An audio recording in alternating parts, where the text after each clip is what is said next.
مفتی طارق مسعود special.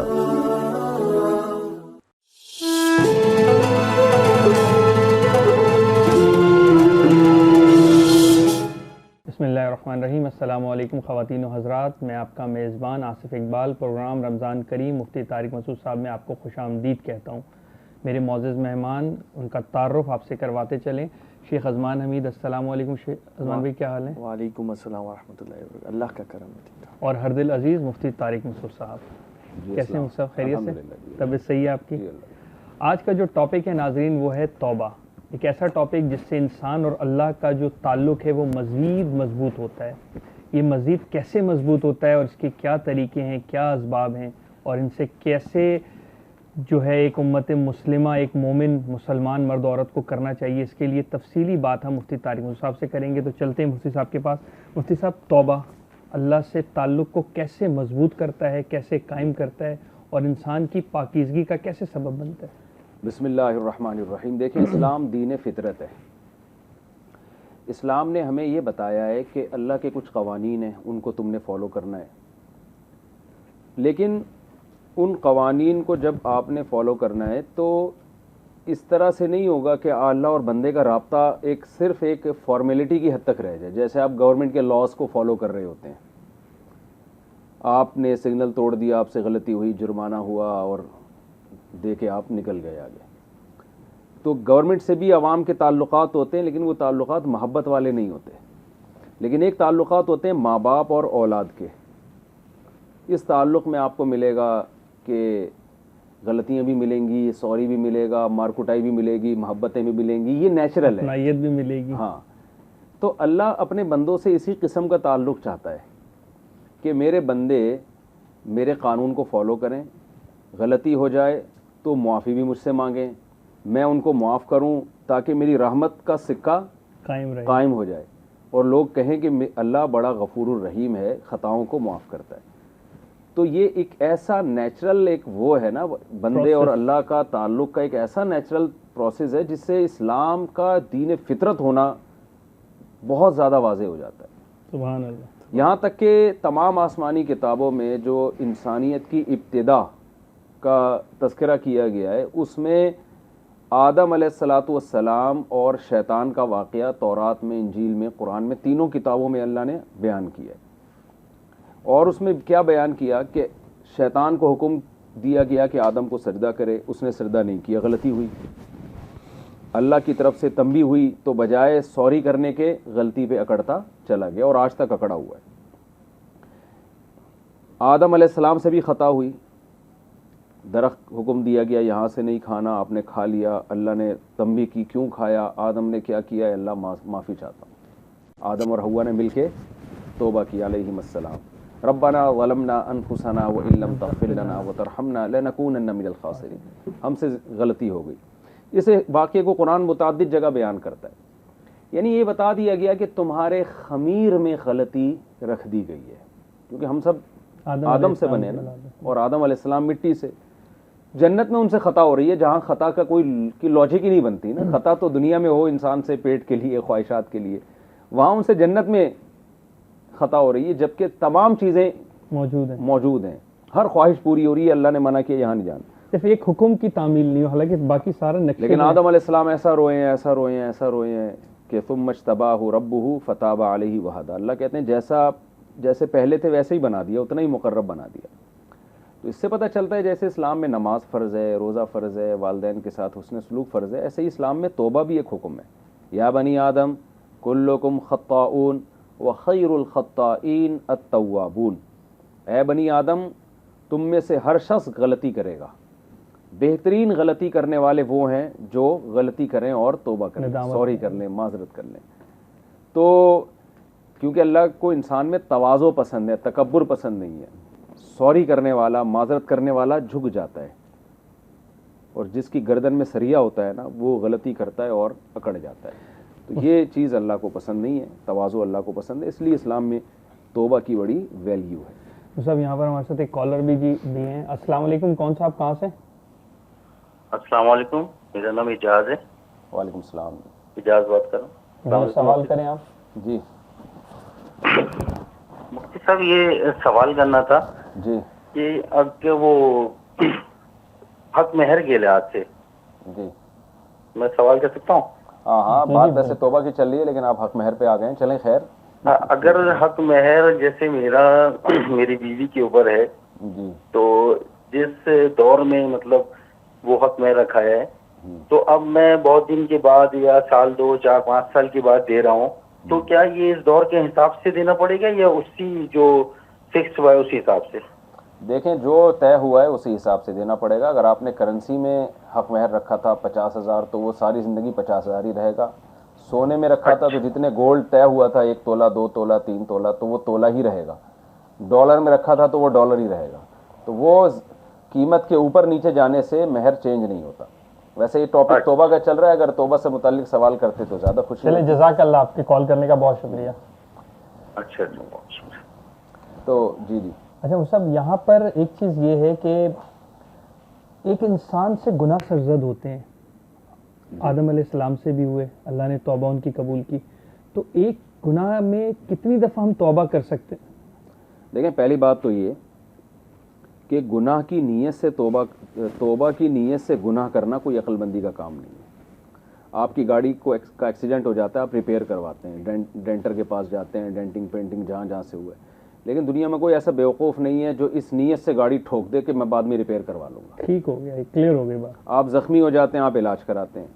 دنیا میں ایسا بیوقوف نہیں ہے جو اپنے ہاتھ کاٹے کہ میں بعد میں مرہم لگا دوں گا. آپ آگ میں جل جاتے ہیں, آپ مرہم لگاتے ہیں. کوئی ایسا بیوقوف نہیں ہے جو ہاتھ آگ میں ڈال رہا ہوں. تو اسلام میں جو توبہ کے فضائل بار بار اللہ توبہ قبول کرتا ہے, اس سے یہ قطعاً مراد نہیں ہے کہ آپ اس نیت سے گناہ کرتے رہیں, برائی کرتے رہیں کہ میں توبہ کر لوں گا. غیر دانستہ طور پہ اگر ہو جائے ہو جاتا ہے, انسان ہے, چاہے دانستہ طور پر بھی ہو. توبہ کا تو اصول یہی ہے. اچھا ٹھیک کہ ہے. اگر آپ سچی توبہ کریں گے تو حدیث میں آتا ہے کہ دن میں 70 مرتبہ بھی کسی نے گناہ کیا, 70 مرتبہ بھی توبہ کرے گا تو اللہ 70ویں مرتبہ بھی اس کے گناہ کو معاف کریں گے. لیکن شرط کیا ہے؟ توبہ کے 3 ارکان ہیں. توبہ اس کا نام نہیں ہے کہ آپ نے استغفار کی تسبیح پڑھنا شروع کر دیا, استغفر اللہ یا توبہ توبہ توبہ یہ کہہ دیا, اس کو توبہ نہیں کہتے. جیسے نماز کے کچھ ارکان ہیں, جب تک وہ ارکان ادا نہیں ہوں گے نماز وجود میں نہیں آئے گی. روزے کے کچھ ارکان ہیں, جب تک وہ نہیں ہوں گے روزہ وجود میں نہیں آئے گا. آپ کیا میرا روزہ ہے تو یہ کہنے سے نہیں ہو جاتا. تو ایسے ہی توبہ کے کچھ ارکان ہیں, 3 ارکان علماء نے بیان کیے ہیں, ان کے بغیر توبہ وجود میں نہیں آتی. لیکن آپ نے وہ ارکان ادا کیے ہیں یا نہیں کیے, اس کی کچھ علامات ہیں. ان علامات سے پتہ چلتا ہے کہ آپ توبہ میں مخلص ہیں یا نہیں. جیسے میں نے عرض کیا کہ توبہ کا ایک رکن یہ ہے کہ آپ یہ عزم کریں کہ آئندہ میں یہ گناہ نہیں کروں گا. تو آپ اس عزم میں مضبوط ہیں, مخلص ہیں. اس کی علامت یہ ہے کہ آپ گناہ کے وہ اسباب اختیار تو نہیں کرتے. مثال کے طور پر ایک آدمی کو زنا کی عادت ہے, اس نے توبہ بھی کر لی, اللہ سے معافی مانگ لی, یعنی جو 3 ارکان ہیں پورے کر لیے کہ اس وقت چھوڑ دیا اس جرم کو, ماضی پر اس کو ندامت ہے, آئندہ نہ کرنے کا عزم ہے. لیکن اس کے ساتھ ساتھ وہ روزانہ طوائف خانے کے قریب سے گزرتا ہے, وہیں باہر جا کے بیٹھا رہتا ہے. اس کا مطلب یہ توبہ میں مخلص نہیں ہے. کیونکہ اگر یہ زنا سے واقعی اس نے توبہ کی ہوتی تو یہ اس کے قریب نہ پھٹکتا, یہ ایسے کام نہ کرتا جس سے اس کو دوبارہ اس گناہ کی رغبت ہو, یاد آئے. تو اس لیے توبہ کے 3 ارکان ہیں, لیکن آپ نے یا آپ اس میں مخلص ہیں یا نہیں, اس کی کچھ علامتیں ہیں. اس میں علامت یہ کہ آپ آئندہ وہ اسباب اختیار کریں جس سے آپ گناہ سے دور بھاگیں. جیسے کہ حدیث میں آتا ہے نا کہ انسان نے 100 انسانوں کو قتل کیا بنی اسرائیل میں, ایک شخص نے. تو عالم کے پاس گیا, عالم نے کہا, عالم سے کہنے لگا کہ مجھے توبہ کا طریقہ بتائیں. انہوں نے فرمایا کہ توبہ کرو لیکن اس علاقے کو چھوڑ دو جہاں تم رہتے ہو. انطلق الى ارض كذا وكذا فان بها اناسا يعبدون الله فاعبد الله معهم ولا ترجع الى ارضك فانها ارض سوء. واپس اس زمین میں نہ لوٹو, یہ برے لوگوں کی جگہ ہے, تم دوبارہ قتل سیکھو گے. تم جاؤ, وہاں اہل اللہ ہیں, دیندار لوگ ہیں, وہاں جا کے اللہ کی عبادت کرو. تو ماحول تبدیل کروایا. وہ قاتل چونکہ مخلص تھا, سچے دل سے توبہ کرنا چاہتا تھا, اس نے کیا کیا ہے کہ ماحول کو تبدیل کیا اور توبہ کے ارادے سے اپنے علاقے کو چھوڑ کر ایسے علاقے میں گیا ہے جہاں نیک لوگ تھے. راستے میں موت آ گئی اور اللہ نے اس کو بخش دیا, کیونکہ مخلص تھا وہ. تو اس لیے گناہ کی نیت سے توبہ کرنا بھی غلط ہے, اور توبہ کرنے کے بعد پھر دوبارہ سے وہی اسباب اختیار کرنا، تو یہ بھی اس کی علامت ہے آپ مخلص نہیں ہیں۔ اچھا مصعب، ان تمام چیزوں کے باوجود آپ سے گناہ ہوتا ہے، تو بہرحال اگر آپ توبہ کرتے ہیں تو اللہ نے توبہ کا دروازہ بہرحال کھولا ہوا ہے۔ مصعب یہاں پر ایک سوال یہ بھی اٹھتا ہے کہ اگر ایک شخص ہے جس نے سچی توبہ کر لی، لیکن اس کی پچھلی جو آمدنی ہے یا پچھلے جو اس کے ایسے اسباب ہیں وہ سارے حرام پہ مبنی تھے، تو وہ کیا کرے؟ اپنی ساری جائیداد کو صدقہ کر دے، خیرات کر دے، یا اپنی روزگار کو کس طرح سے پھر آگے چلائے؟ یہ ذرا سا بتائیں۔ جس نے سری حرام کمایا ہو اور حرام سے ہی اپنی ساری پراپرٹی بنائی ہو، تو اس کی دو صورتیں ہوتی ہیں۔ ایک تو یہ کہ وہ اسپیسیفک وہ کیش اماؤنٹ جو حرام ذریعے سے کمایا ہے وہ اس کے پاس رکھا ہوا ہے اور آج اس نے توبہ کر لی، تو جو اماؤنٹ رکھا ہوا ہے اس کو تو اب وہ یوز نہیں کر سکتا۔ اس کا اب کیا کرنا پڑے گا، سوائے اس کے کہ وہ ثواب کی نیت کے بغیر اس کو صدقہ کر دے۔ ثواب کی نیت نہ کرے، کیونکہ اللہ حرام مال سے صدقہ قبول نہیں کرتا، بلکہ جان چھڑانے کی نیت سے کہ ضائع کرنے سے بہتر ہے کسی کے کام آ جائے۔ ثواب کی نیت کے بغیر وہ اس سے جان چھڑائے اور کسی ٹرسٹ میں دے دے یا کہیں غریبوں پہ خود صدقہ کر دے۔ آج کل زیادہ بہتر یہی ہوتا ہے کہ خود سے غریبوں میں بانٹ دے۔ ان غریبوں میں اس کے رشتہ دار بھی ہو سکتے ہیں، کوئی بھی ہو سکتا ہے۔ اور جو اماؤنٹ وہ یوز کر چکا ہے، یعنی اس سے کچھ خرید چکا ہے، چاہے گولڈ خریدا ہو اس نے یا گھر خریدا ہو، گاڑی خریدی ہو، تو اس میں اس کے پاس دو آپشن ہیں۔ ایک تو یہ کہ وہ گھر صدقہ کرے یا اس کی قیمت صدقہ کرنا شروع کر دے۔ یعنی مثال کے طور پر 1 کروڑ کا گھر ہے اور اس نے حرام پیسوں سے وہ کمایا، اب گھر تو میں استعمال ہو چکے ہیں وہ پیسے، تو اب آسان راستہ اس کے پاس یہ ہے کہ وہ اس وقت گھر کی مارکیٹ ویلیو لگائے۔ فار ایگزامپل گھر 1 کروڑ کا خریدا تھا مگر اب اس کی ویلیو 1.5 کروڑ ہے، تو جس وقت وہ نیت کرے گا نا صدقے کی، اس دن کی ویلیو کا اعتبار ہوگا۔ آج وہ یہ عزم کرے اور گواہ بھی بنا لے، ہم تو یہاں تک کہتے ہیں بھائی ریٹرن میں لکھ بھی لے، اس کو گواہ بنا دیں کہ میں نے اپنے اوپر یہ لازم کر لیا ہے کہ آج اس گھر کی ویلیو 1.5 کروڑ ہے اور میں منتھلی اپنے ارننگ سے تھوڑے تھوڑے پیسے اس نیت سے صدقہ کروں گا کہ یہ 1.5 کروڑ روپے میں کوشش کروں گا میری زندگی میں صدقہ ہو جائیں تاکہ یہ گھر مکمل حلال ہو جائے۔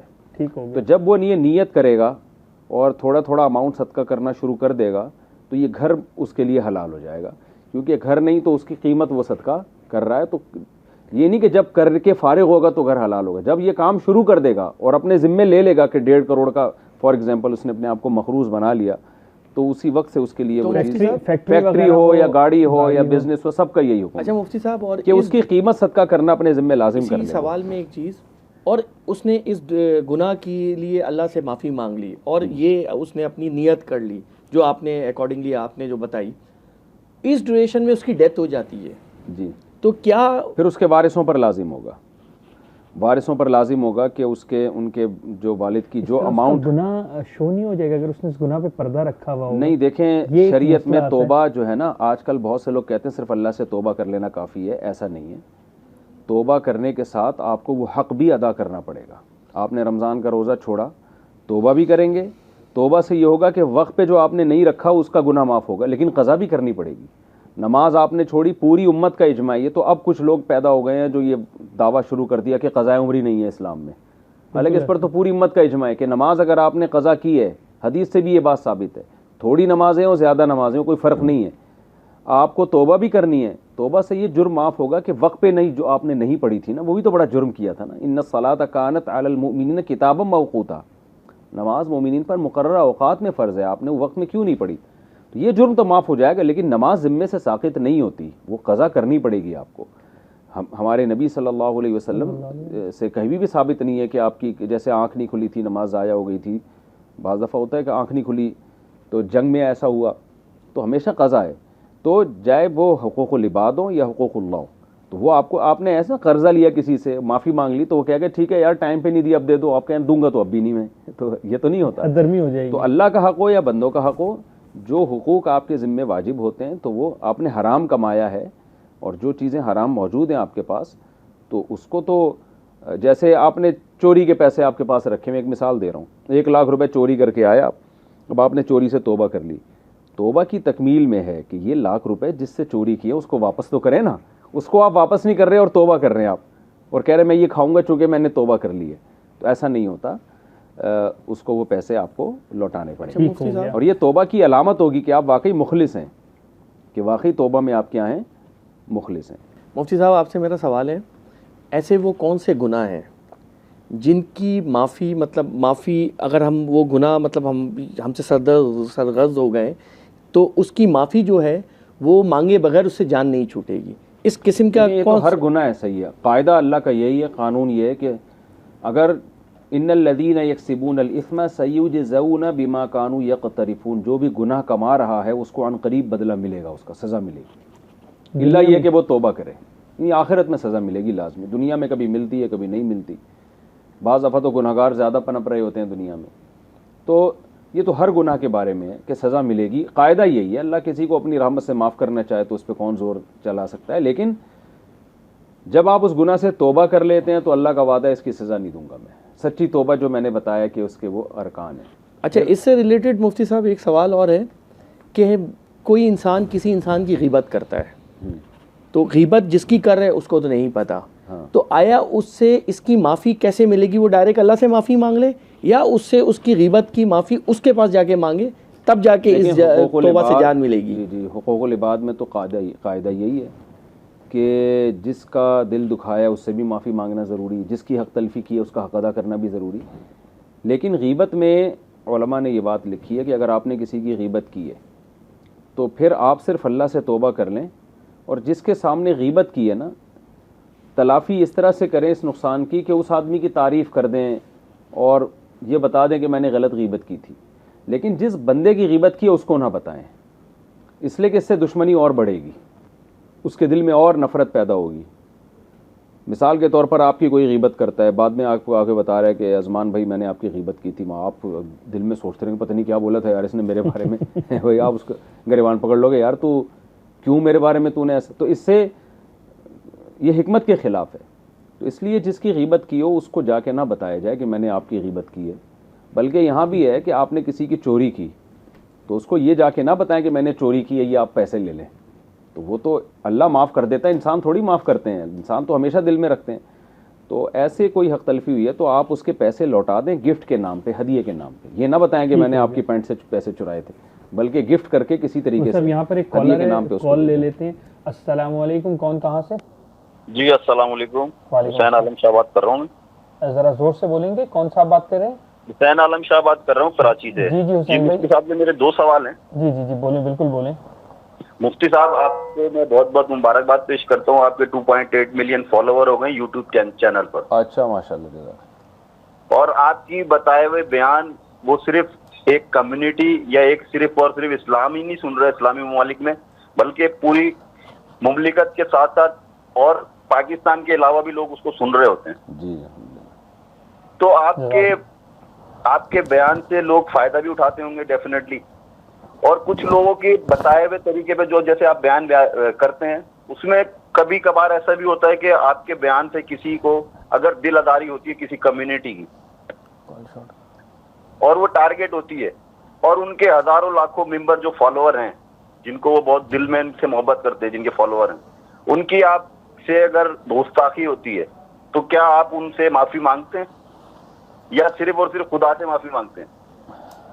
اچھا دیکھیں, کوئی بھی ایسا شخص جس کے لاکھوں فالوورز ہوں اور میں اس کی ذات پر اعتراض کروں تو میں کسی کی ذات پر تنقید نہیں کرتا. مجھے نہیں یاد پڑتا کسی کی ذات کو میں نے برا بلا کہا ہو, اگر کہا بھی ہے تو میں معذرت کرتا ہوں اس سے. میں اس کے نظریے پر, کوئی بھی ہو اس کے نظریے پہ رد کرتا ہوں کہ یہ نظریہ, یہ کانسیپٹ غلط ہے. اب اس سے کسی کا دل دکھے یا نہ دکھے یہ تو اس کا ہیڈک ہے نا. دیکھنا یہ چاہیے کہ میں نے اگر کوئی بات کی ہے غلط کی ہے یا حق کی ہے.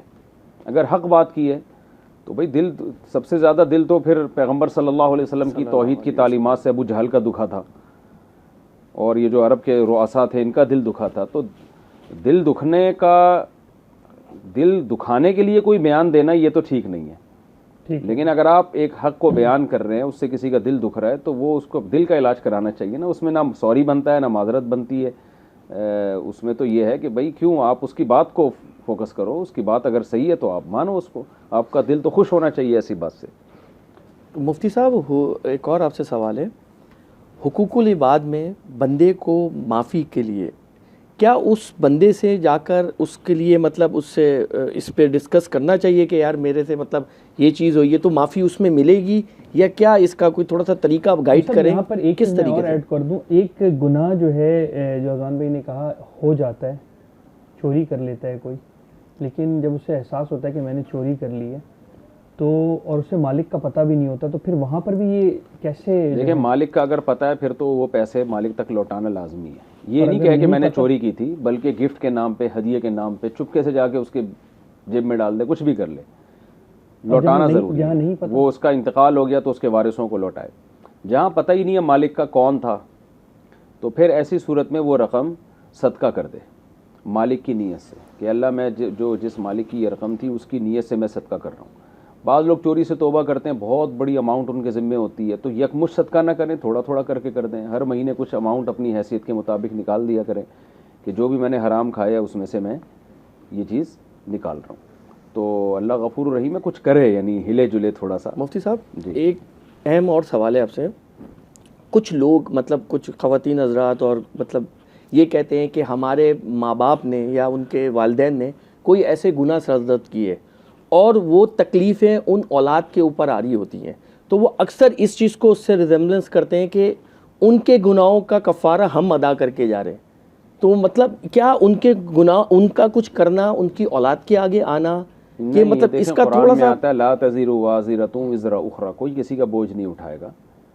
تو ایسا نہیں ہے آپ کے ابا نے اماں نے غلط کیا ہو تو آپ کی اولاد بھگتے گی. ہاں یہ ضرور ہے کہ دنیا میں بہرحال دنیا کے معاملات ایسے ہی ہوتے ہیں کہ مثال کے طور پر باپ نشہ کرتا ہے اور برائی کرتا ہے, تو بچوں کو جب پتہ چلتا ہے تو ان کے دل سے نشے کی برائی ختم ہو جاتی ہے, وہ بھی نشے پہ آ جاتے ہیں. تو اس طرح سے تو اولاد میں یہ برائیاں ٹرانسفر ہوتی ہیں.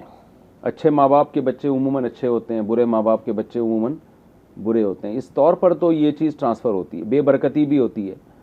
اور ہمیں قرآن سے پتہ چلتا ہے کہ والدین اگر اچھے ہوں تو ان کی برکت سے اولاد کو بھی ملتا ہے. تو قرآن سے ثابت ہے سورہ کہف میں کہ باپ نیک تھا تو اللہ نے ان کی اولاد کا بھی خیال کیا کہ وکانہ ابوہما صالحین, دو بچوں کا باپ نیک تھا تو خضر علیہ السلام کو حکم دیا کہ ان کے مال کی آپ حفاظت کریں.